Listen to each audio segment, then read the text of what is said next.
Hi there, Nick Wisman here with WISEMAN'S Weekend Wellness Tips, and this episode is going to be about low back pain. So at Wiseman Natural Health, we specialize in treating chronic pain and autoimmune conditions, and by far one of the most common chronic pain conditions that we treat here is low back pain. I mean, really, this is by far one of the most chronic pain conditions that anybody suffers from. I mean, in fact, it is the number one reason that people miss work for. The number one reason that employers get workers' comp claims against them. So unfortunately, it's not an uncommon thing. And, first off, just some general tips in dealing with low back pain. The first thing is prevention. Always, always, always, I'm a big promoter of prevention. And prevention in the case of low back is, keeping it strong and keeping it stretched. That's really the key, because, if you're young and you're not dealing with this much, you might not be paying attention to this much, but I guarantee you at some point it's going to compound upon itself and you may have issues with that. But if we keep up on our strengthening and our stretching, it makes a big difference in the long run. Because part of it is, there's just the structure of the low back. It's very easy for things to get injured there. Say this is our sacrum here, and then this is the last, fifth lumbar vertebrae that sits atop our sacrum. Well, this really is slightly tilted forward like this.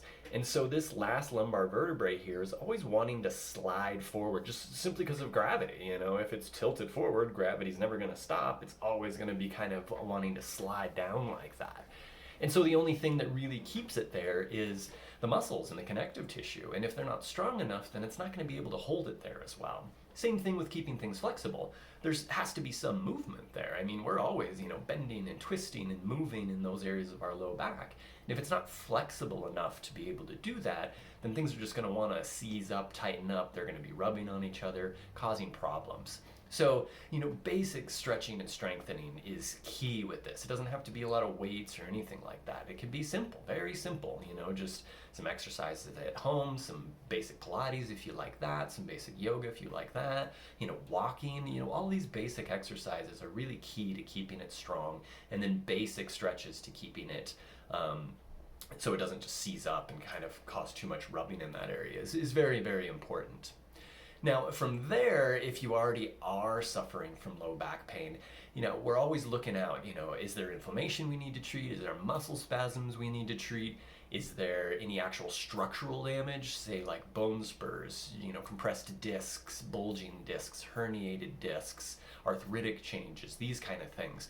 Those are always the things that we're looking for that we may need to treat.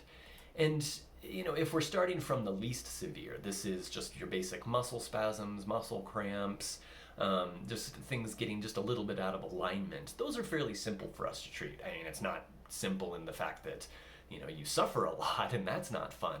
But, from my perspective, there's a lot of very simple things we can do to treat those kind of issues. Even if it's something more severe, like a compressed disc, arthritic changes, bone spurs, those kind of things, there's still a lot we can do to treat that and also prevent that from happening. Because the truth is, if we were to just take random, x-rays and MRIs of 100 people, almost 30 to 40 of those out of that 100 are going to have some sort of structural change within those vertebrae at some point in their life. It's almost inevitable for most of us, but at the same time, those 30, 40 people out of 100 who have those structural changes aren't necessarily going to have pain. So in other words, even if you have a bone spur or a compressed disc or a bulging disc, it doesn't necessarily have to cause a lot of problems and a lot of pain if you're keeping things strong and stretched. So that is really key with all of this. Now, even if you are in pain, there's still some very basic things you can do just to try and get some movement in there, some circulation in there, to try and prevent the muscles from seizing up too much. And this is something I always recommend. So usually when people come in to see me, yes, we're going to be doing some acupuncture, we might be doing cupping, or we might be doing some massage, we might be giving some herbs and all of these things, to really directly focus on that pain. But there's also stuff that I'm always recommending you all do too at home, outside of the treatments we're doing here, that are just going to keep it, day in and day out, feeling okay. So now, one of the first simple exercises I always tell people is what I call the hula stretch. And this one, we're just doing circles with our hips. I'm going to show you here how to do that. So basically, all we're going to do is just stand up with our feet about shoulder width apart, and we're just going to circle our hips around. Now, again, I always picture a circle. So, you want to really move your hips through a circle. You can also picture a compass and make sure you hit every point of a compass. North, northeast, east, southeast, and on we go. Now, if you're in a lot of pain and those discs are really inflamed in the low back, or the joints, in the low back have a lot of inflammation, you might not be able to do big circles. That's okay. If you can just do little circles, that's fine. That's a good way to get some movement within that low back. Especially when you lay down at night, things tend to stiffen up. So if you're, having trouble sleeping, or when you first get up in the morning, that's one of the best stretches just to start off in the morning doing, is just circling those hips, both directions, little by little. The next thing you can do is, a basic stretch that all of us, should do in order to help us out is just, bending forward and touching your toes. You can do that sitting, you can do that standing, whatever. And that's an easy one. Even if you can't touch your toes, that's fine. Just sit down and just lean forward. That's good too, and just do it as far as you can. Because again, the truth is, if you're having a lot of low back pain and inflammation, it's going to be very difficult to bend forward and touch your toes. So all you got to do is just sit down and just try to straighten your leg out. Let me show you. So here, I'm just straightening my leg out, and I'm just going to push my heel towards the wall. That's it. That's all you got to do. And then point your toe and stretch that toe to the wall. And then point the heel to the wall.